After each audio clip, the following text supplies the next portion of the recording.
우리 앞뒤로 좌우로 보시고 이렇게 축복하십시다. 하나님께서 당신을 기억하십니다. 당신의 충성을 기억하십니다. 15살 여자아이가 와서 목사님 인생이 왜 이렇게 어렵습니까? 그렇게 말합니다. 여러분 어떻게 대답해야 될까요? 왜 그러냐 그러니까 인생이 내 마음대로 안 되는 것 같아요. 15살 여자아이도 인생이 내 마음대로 안 된다 그럽니다. 왜 그 인생이 답답한 게 많대요. 자기가 계획했던 대로 안 되더랍니다. 인생은 교과서대로 안 됩니다. 지금까지 살아오시면서 인생이 내 교과서대로 되던가요? 내 마음대로 안 됩니다. 그것이 인생입니다. 인생은 늘 우리의 한계가 있고 풀지 못하는 수수께끼가 있고 우리에게는 이렇게 해야 될지 저렇게 해야 될지 당황할 때가 많습니다. 딜레마에 빠질 때가 있습니다. 인생도 그렇다면 신앙은 어떨까요? 신앙은 순조롭게 되겠습니까? 제가 아는 어떤 분이 이런 분이 있습니다. 그는 참 열심히 노력하는 사람입니다. 중고 또 대학 학교에서 대표도 맡고 간부 역할도 하고 이런 대의원도 맡고 많은 활동을 했습니다. 그런데 그가 예수를 믿고 신앙생활을 시작하는데 한 가지 의문이 듭니다. 목사님, 다른 것은 제가 노력만 하고 열심히만 하면 다 되는데 왜 신앙생활은 이렇게 될 것 같으면서도 안 되고 왜 이렇게 어려운 일이 많습니까? 거기에 대한 의문을 가지고 계십니까? 특히 오늘 이 말씀 안에서 보면 히스기야가 정말 하나님 앞에서 충성을 다했습니다. 그 충성한 내용이 31장 20절부터 그 앞부분까지입니다. 하나님께로 마음을 돌이켰고 예배를 회복하고 종교개혁을 일으켰습니다. 그리고 하나님 말씀을 지켰습니다. 그러면은 하나님이 어떻게 해주셔야 됩니까? 그에게 우리의 공식대로라면 복을 주시고 은혜를 베풀어 주시고 좋은 일이 많이 생기게 해주셔야 됩니다. 특히 왕이니까 그의 왕위를 더 굳건하게 세워주셔야 되겠죠? 국정도 안정되고 그렇게 해야 되는데 오늘 하나님의 말씀에서는 이 모든 충성된 일 후에 어떤 일이 벌어지는가 하면 당대에 그 당시에 가장 강력한 살육 비계라고 불리는 아수르, 교과서에는 아시리아 제국의 사네립이라는 왕이 예루살렘을 압박하고 히스기야에게 항복을 종용합니다. 아니 어떻게 해? 보통 어려움도 아니고 인간의 힘으로 맞서 싸우기가 불가능한 나라입니다. 그런 어려움을 하나님이 허락을 하십니까? 그래서 하나님 앞에 충성을 했는데 왜 이런 일이 생기느냐 의문이 들 수밖에 없습니다. 지금도 내 나름대로 교회에서 열심히 충성하고 헌신하고 다 했는데 우리는 평상시에 헌신하는 사람을 다 봅니다. 충성은 갑자기 되는 게 아니거든요. 그가 지금까지 해왔던 걸 다 봅니다. 그리고 우리가 직분자를 선택할 때도 평상시에 사람을 다 살펴봅니다. 그의 믿음을 다 봅니다. 인성을 다 봅니다. 그리고 우리는 선택을 합니다. 그래서 충성된 일꾼들이 세워져야 됩니다. 이렇게 충성을 했으면 하나님이 뭔가 좋은 일을 해주셔야지 아니 어떻게 이런 어려움을 줄 수가 있습니까? 자, 오늘 이 문제를 이 인생의 의문을 신앙의 이 수수께끼를 오늘 하나님의 말씀에서 우리는 찾아야 합니다. 오늘 하나님 내게 주시는 말씀입니다. 신앙의 순식간에 완성되어지는 것이 아니라 뿌리를 내리는 과정이 필요합니다. 기초가 튼튼해야 합니다. 역대하 32장 1절의 말씀을 우리 함께 읽습니다. 이 모든 충성된 일을 한 후에 아수르 왕 사네립이 유다에 들어와서 견고한 성읍들을 향하여 진을 치고 점령하고자 한지라. 아멘. 이 모든 일을 충성 다 했는데 여기 충성이라는 말의 의미는 이와 같은 의미입니다. 우리가 기도할 때 마지막에 믿음으로 아멘 그렇게 될 줄 믿습니다. 진실로 그러합니다 하는 이 아멘이라는 언어와 같습니다. 그래서 이 의미는 일시적인 감정이나 열정에 의해서 주어지는 것이 아니라 견고해지다, 뿌리를 깊이 내리다, 자리를 잡았다, 안정적이다 하는 이런 뜻입니다. 예를 들면 이와 같습니다. 우리가 예수님을 믿고 결단했을 때 내 삶의 모든 문제가 순식간에 마법처럼 사라지면 얼마나 좋겠습니까? 하나님 앞에 열심을 냈는데 봉사도 잘했는데 갑자기 어려운 일이 막 생깁니다. 집안이 힘들고 사업이 안 되고 몸이 아프고 예기치 않는 우울함이 자꾸 생깁니다. 어떤 사람은 이런 말을 하기도 합니다. 교회만 오면 머리가 아프대요. 그 사람은 원래 머리가 아픈 사람입니다. 교회 모으면 되는 일이 안 된다. 물론 두 가지 중에 한 가지입니다. 한 가지는 정말 안 될 일이었기 때문에 안 되는 것이고, 또 하나는 사단의 방해일 수도 있습니다. 그래서 마귀는요, 우리의 마음을 흔듭니다. 신앙을 뿌리째 흔듭니다. 예수 믿어봤자 별 수 없네. 차라리 옛날이 더 좋겠다. 힘들면 술이나 한잔 마시고 그냥 잊어버리고 사는 게 차라리 낫겠다. 예수 믿어봤자 별로 좋은 일도 없구나. 이렇게 회의가 오도록 하고 하나님에 대한 의심을 가지게 만듭니다. 여러분 그렇지 않습니까? 지금 어떤 어려움을 당하고 있습니까? 들려오는 소리를 조심해야 됩니다. 분별해야 됩니다. 그런데 이 신앙이라는 것은요, 내 열심만 되고 할 수만 있다면 얼마나 좋겠어요. 그런데 그렇게 되지가 않습니다. 예를 들면 어제 나무를 심었는데 오늘 가서 열매를 따는 사람은 아무도 없습니다. 나무가 자라기 위해서는요, 비바람도 필요하고 햇볕도 필요하고 시간도 필요하고 이 모든 지나가는 작업이 필요합니다. 하나님의 말씀을 내가 들었다고 해서 바로 믿음이 생기면 얼마나 좋을까요? 그분보다 축복된 사람은 없습니다. 교회 와도 긴가 민가, 어떤 경우는 목사 말이 더 좋대요. 왔다 갔다 합니다. 그냥 점쟁이 알려주는 말이 더 잘 들린답니다. 이런 사람도 있을 수 있습니다. 왜? 내가 그쪽에 그만큼 오래 있었거든요. 거기에는 익숙합니다. 그런데 이 교회는 아직 익숙하지가 않아요. 앉아있는 것도 불편하고, 더군다나 중성하였음에도 불구하고 인생에 크고 작은 일들이 계속 어려운 일들이 생깁니다. 이럴 때 흔들립니다. 초신자만 그렇습니까? 중직자는 안 그렇습니까? 목회자는 안 그렇습니까? 하나님의 말씀을 믿고 의지하고 나아간다 하는데도 이상이 자꾸 막히고 걸림돌이 생기면 회의가 옵니다. 누구나 다 그렇습니다. 근데 어떻게 대처하느냐가 중요하죠. 그래서 삶의 현장에서 말씀을 깊이 경험하는 시간이 있어야 됩니다. 신앙은 결코 하루아침에 이루어지지 않습니다. 단기 속성반이라는 건 없습니다. 지식의 체험은 있을 수 있었죠. 예를 들어서 단기 코스로 뭘 하기 위해서. 그러나 그 사람이 만들어지고 훈련되어지고 하나님의 손에 쓰임받기 위해서는 많은 훈련의 시간이 필요합니다. 하나님과 함께 걸어가는 동행하는 연습의 시간이 필요하게 됩니다. 그래서 신앙은 순식간에 되어지지 않습니다. 신앙이 좋다, 신실하다는 말은 그냥 세워지는 말이 아닙니다. 오랜 시간을 거쳐서 하나님만 바라보고 살아왔던 흔적이 있을 때 우리는 저 사람을 신앙이 좋다, 신실한 사람이다, 그렇게 말을 합니다. 그 이유가 바로 말씀과 함께 했던 시간이 오랜 시간이 있었기 때문입니다. 두 번째는요, 참된 담대함은 하나님 말씀에 나를 묶어둘 때가 담대함이 주어집니다. 자, 7절 8절의 말씀인데, 주전 701년에 이 아수르 왕, 지금 이라크 북부 지역부터 시리아 그 주변의 고대 근동에서 아주 엄청난 위력을 떨친 제국이 하나 있어요. 바로 아수르입니다. 아시리아. 이들은 그 당시에 최고의 신식 무기와 금을 가지고 수많은 민족들을 억압을 하고 성들을 다 무너뜨렸습니다. 그리고 특히 아수르 왕의 말에 불순종하면 이 민족을 뿌리째 뽑아가지고 다른 민족하고 혼혈족을 만들어버립니다. 아예 민족을 말살시켜버립니다. 그래서 이 예루살렘 이쪽 사마리아 북이스라엘이 그래서 순수 유대인이 아니라는 겁니다. 그만큼 무섭습니다. 이 사나립이 실제 이 예루살렘과 이 라기스라고 하는 경관 성읍이 있습니다. 그 성읍을 칠 때의 모습을 이 벽화로 그려놓은 겁니다. 이 왕은 통치력도 뛰어났지만 그 당시에 이 성벽을 무너뜨릴 수 있는 철제 무기가 있었습니다. 뭐 공성대 같은 거죠. 예. 이런 것들이 그 굉장히 잘 갖춰져 있는 엄청난 군사력이 있었습니다. 그래서 심지어 어느 누구도 이 아수르와 싸워서 그 당시 이긴 민족이 없었습니다. 심지어 북쪽 이스라엘도 예수님 오시기 722년 전에 이 아수르에 의해서 멸망합니다. 완전히 그 북쪽의 사마리아 성은 상하로 만든 성인데요. 너무 화려하고 좋은 성이었습니다.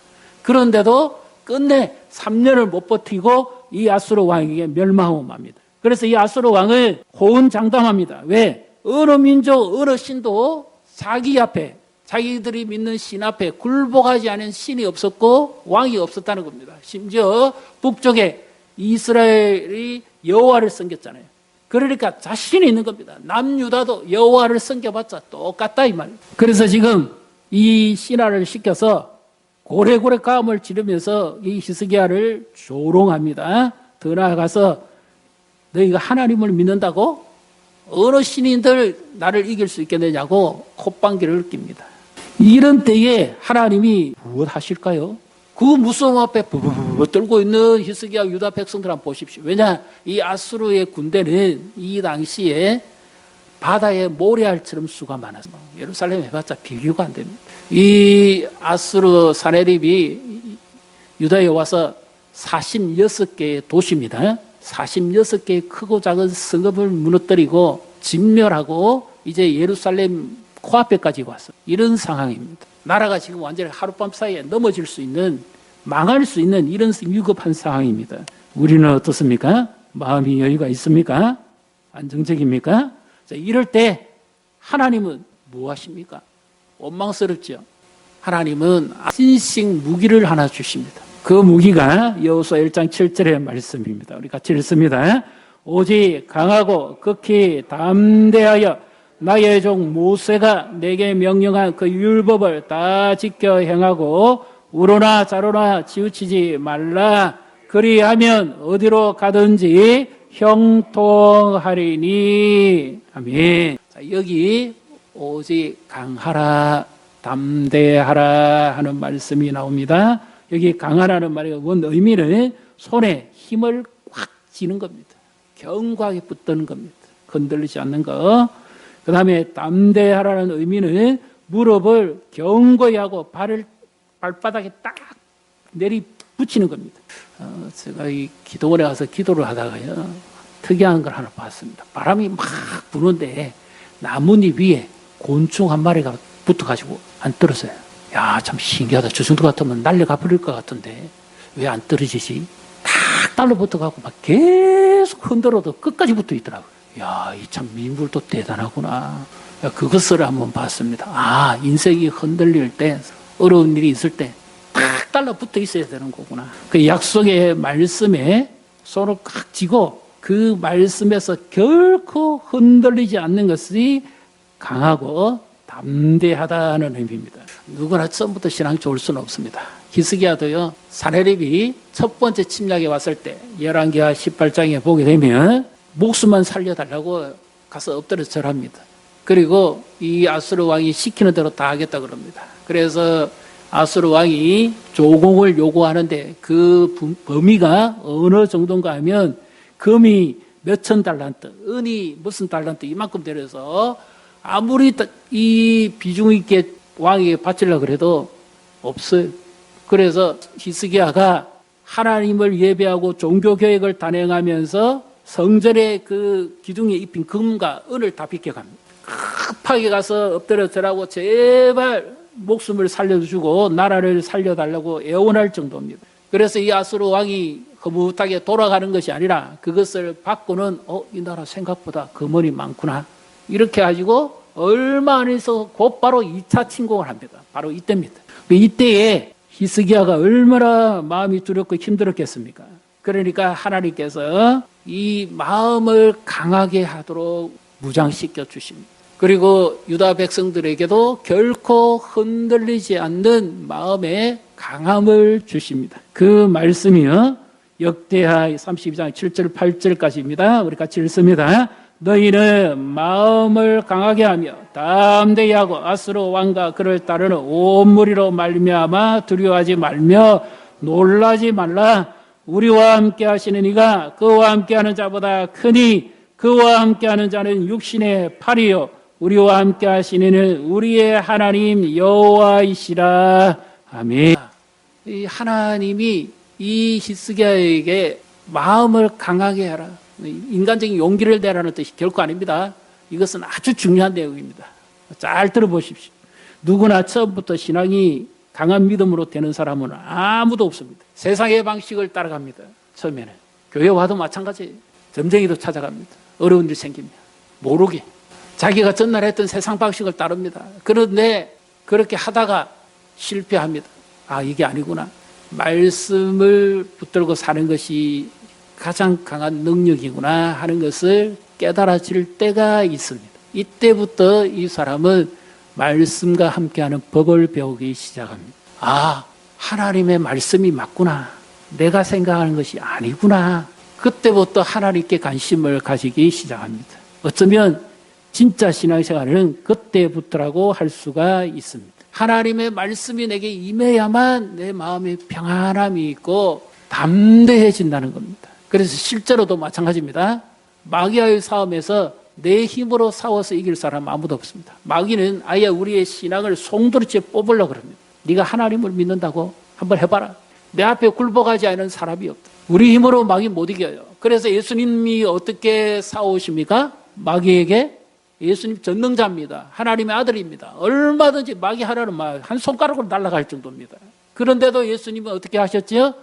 기록되었으되 하나님의 말씀의 능력에 힘입어 마귀를 물리치셨습니다. 믿습니까? 그러면 나에게 있어서 담대함은요, 하나님의 말씀을 지키고 순종하는 담대함입니다.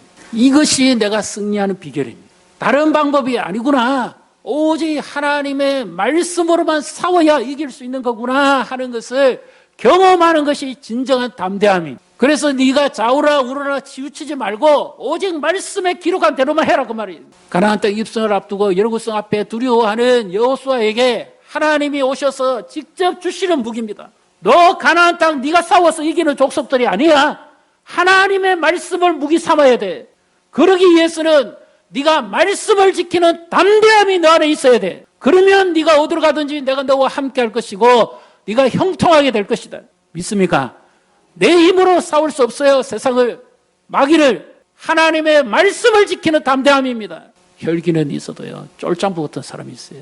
하나님의 말씀을 지키는 담대함입니다. 이 담대함을 경험하는 순간부터 하나님의 말씀의 능력이 내게 임하기 시작합니다. 그때부터 하나님의 말씀을 찾습니다. 그래서 어떠한 행편에 있든지 흔들리지 않는 말씀을 지키는 담대함입니다. 지금 내가 왜 흔들립니까? 아수르와 그 군대의 무기와 위용 앞에, 세상의 현실 앞에 내가 흔들립니까? 두려워합니까? 아니면 하나님의 말씀을 놓치고 있기 때문에 흔들립니까? 하나님의 말씀의 능력을 내가 등한시하고 있기 때문에 놓치고 있습니까? 분별을 잘 하셔야 됩니다. 오직 그렇구나. 이 자리에 앉아 계신 분 다 그랬잖아요. 다 실패해보고 넘어져보고 이게 아니구나. 하나님의 말씀이 맞구나. 그때부터 믿음이 들었습니다. 그리고 하나님이 사용하십니다. 하나님의 말씀의 능력을 경험하시기를 바랍니다. 첫 번째는요, 믿음의 시간이 필요합니다. 훈련이 필요합니다. 그 다음에는 말씀을 지키는 담대함입니다. 그래서 히스기야도 1차 침공 때는 세상적 방식으로 나가 타협하고 인맥을 찾고 물줄기 돈줄을 찾고 환경에 도와줄 사람을 찾고 그렇게 했다 그 말이죠. 그런데 마음은 조금 홀가분해졌다가 이후에 더 큰 문제가 생겨 2차적인 고난이 오니까 이거 아니구나. 그래서 오직 하나님의 말씀만 붙들어야 되겠구나 하는 것을 굳게 확신하고 이제 흔들림이 없습니다. 세 번째는 하나님의 약속을 붙들고 기도할 때 역전이 시작됩니다. 20절부터 22절의 말씀입니다. 히스기야가 이 사라립이 보낸 항복을 종료하는 편지를 받아들고 하나님의 성전에 들어가서 당시에 활동하던 이사야 선지자와 함께 무릎을 꿇고 하나님 앞에 기도합니다. 20절의 말씀을 같이 읽습니다.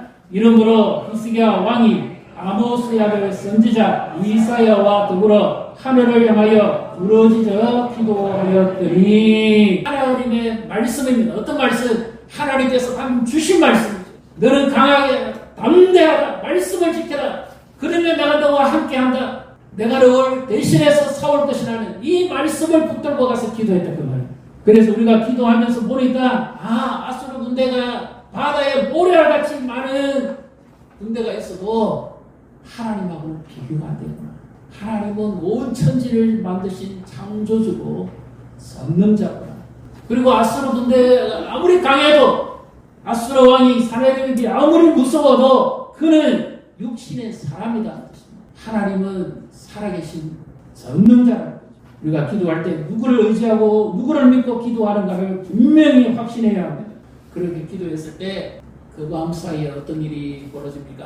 하나님께서 한 천사를 보내가지고 아수르 진영에 있는 18만 5천 명입니다. 양산 인구가 지금 38만인데 18만 절반이 하룻밤 사이 전부 다 죽여버려요. 전부 송장 만들어버려요. 그래서 기도하니까 하나님께서 히스기야에게 네가 싸울 대상이 아니야. 내가 싸워. 우리가 하나님 말씀을 믿고 기도하면 하나님이 우리 대신 싸워주시는 줄 믿으시기를 바랍니다. 그래서 이 사내립이요, 고은 장남했던 사내립이 대패를 하고 비참을 얼굴하고 자기 시내 전에 들어갑니다. 그때 자기 아들들이 그 아버지를 죽입니다. 비참하게 죽입니다. 왜? 실패한 왕이 역사에 주왕권을 안 남기기 위해서 죽여버려요.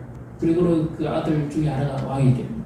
하나님을 조롱하고 하나님의 믿는 사람을 우습게 여겼다가 완전 대패를 하고 맙니다. 하나님은 결코 신실한 자를 외면하지 않으십니다. 우리를 하나님은 버리지 않습니다. 하나님 우리의 헌신을 기억하십니다. 믿습니까? 하나님 우리의 충성을 기억하십니다. 이 모든 충성된 일 위에 하나님은 히스기야를 높여주십니다. 그리고요 23절에 보십시오. 사면의 적국이 과연 그를 침범도 못하게 만들어주십니다. 왜냐하면 아수르가 무너졌다고? 사내립이 졌다고? 이것이 요즘 우리 지금 인터넷에 온 세상 소문나듯이 그 당시 고대 근동의 나라에 다 퍼집니다. 유다는 건들면 안 돼요. 여호와의 신이 사내립도 완전히 끝장을 내버리고 아수르 군대를 18만 5천이나 송장을 만들어 히스기야는 건들면 안 돼요. 그는 하나님의 사람. 소문이 나게 만듭니다. 우리가 하나님의 말씀 위에 바로 설 때 하나님 우리의 적을 물리쳐 주시고 적을 잘 보여야 됩니다. 사람을 보고 잘못 판단을 안 됩니다. 괜히 마귀의 유혹에 뜻깔까 어떤 목사님이 설교를 열심히 하다가 이런 표현을 했습니다. 자기 아들이 사춘기 때인데 하도 말을 안 들으니까 자기도 모르게 입 밖에 야 이 마귀 새끼야 이러고 말았다. 그런데 그 설교를 하다가 그 예화를 듣고 가만히 생각하니까 생각이 좀 이상하죠. 왜? 자기 아들이 마귀 새끼면 자기는 뭡니까? 그러니까 그거 아니네 그거 잘못했습니다. 학교에 썸에대해서 속삭이 한다고 야 이거 그러면 안 됩니다. 절대 그 학교는 안 됩니다. 사람을 보고 그렇게 하면 안 됩니다. 마귀는 절대 정체를 보여주지 않아요. 그런데 사람 마음을 이간시키고 교회를 불난케 하고 어지럽게 합니다. 언제 나타날까요? 교회가 부흥하려고 하면 반드시 나타납니다. 마음을 이간시합니다. 성장하려고 하면 흔듭니다. 개인도 마찬가지입니다. 내가 하나님 말씀대로 살려고 작정하면 마귀가 따라다니지. 순수하고 헌신하려고 하면 마귀가 나타납니다. 이것을 말씀을 통해서 경험한 사람은 이기게 됩니다. 흔들리지 않아요. 사람이 아닙니다. 결코. 사람 보지 마세요. 혈기왕성하면 어려지는 거예요. 그래서 하나님의 말씀에 담당이 필요한 겁니다. 하나님이 하실 것을 믿기 때문에 하나님이 하신 것이 진정한 승리인 줄 믿으시기를 바랍니다.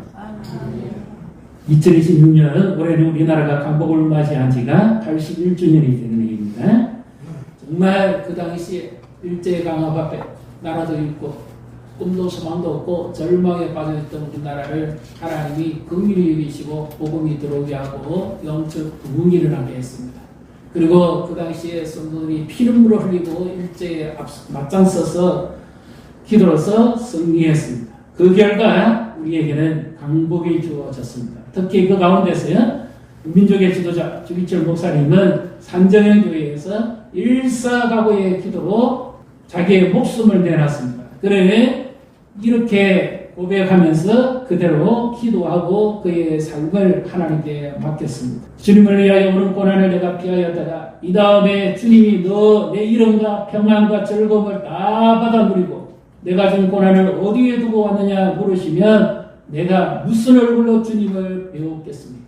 여러분 헌신하다가 고난이 생기면 이 대답이 준비되어 있습니까? 숭숭하고 있는데 어려움이 생기면 이 대답이 준비되어 있습니까? 그래서 주기철 목사님은 나라의 운명을 자신의 어깨에 걸으시고 주님을 위하여 십자가를 지고 일사각오의 기도를 하셨습니다. 특히 이 양산은 주기철 목사님의 첫 번째 사역입니다. 양산이 올해 복음이 들어온 지가 120년 그의 피눈물 나는 기도가 순교의 신앙이 여기서 잉태됐습니다. 일제 신사참배 강요 앞에 무릎으로 맞서서 싸웠습니다. 그리고는 마침내 순교의 제물이 되었고 승리하였습니다.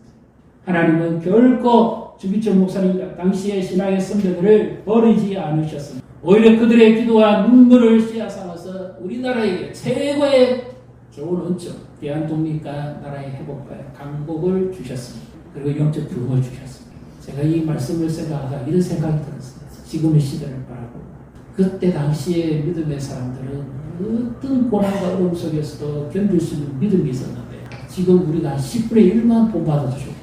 그러면 한국교회는 이랬을 거예요. 그리고 이 자리에 계신 우리 부모님들의 신앙에 생각해 보십시오. 내가 그분의 신앙의 절반만 본받아도 아버지 어머니의 신앙에 기도하는 신앙의 절반만 본받아도 내 자식한테 부끄럽지 않은 신앙을 물려주시죠. 그래서 우리는 타협하면 안 됩니다. 지금 하나님 앞에 뜻을 정해야 합니다. 우리 믿음의 스님들을 따라서 다시 예수님 앞에 십자가를 지고 결단하면서 나아가야 됩니다. 나라가 어려우면 다 어렵습니다. 국제 정세도 전쟁, 여러 가지 지진, 여러 가지 어려운 일들이 많습니다. 비가 오지 않아서 상대적으로 어려움 당하는 분들, 농사 짓는 분들 얼마나 고통스럽습니까? 이런 때에 다 어렵습니다. 교회도 어렵습니다. 성도들이 어려우면 교회도 어렵고요. 어렵지 않은 사람은 아주 특이한 반사를 이끌어내는 사람. 그렇기 때문에 우리가 나라를 위해 기도를 많이 해야 돼요. 한국 교회가 회복되기 위해서 기도해야 되고 영적 부흥이 일어나기 위해서 기도해야 되고요. 이 하나님이 세운 질서를 무너뜨린 이 회복을 위해서도 기도해야 돼요. 진리의 바로 서기 위해서도 기도해야 됩니다. 그러나 또 한 가지 우리가 잊지 말아야 될 지도자를 선택할 때 우리가 기도하면서 선택해야 되는 이유가 그들이 잘못하면 나라는 완전히 곤두박질합니다. 하나님의 약속을 붙들고 다시 싸워야 됩니다. 육신의 팔, 돈이나 인맥, 인간의 경험을 의지하지 말고 하나님의 말씀을 의지하고 믿음으로 싸워야 됩니다. 그럴 때 하나님께서 은혜를 베푸시고 다시 우리를 살리시고 영적 구원 주실 줄 믿으시기를 주님의 이름으로 축복합니다.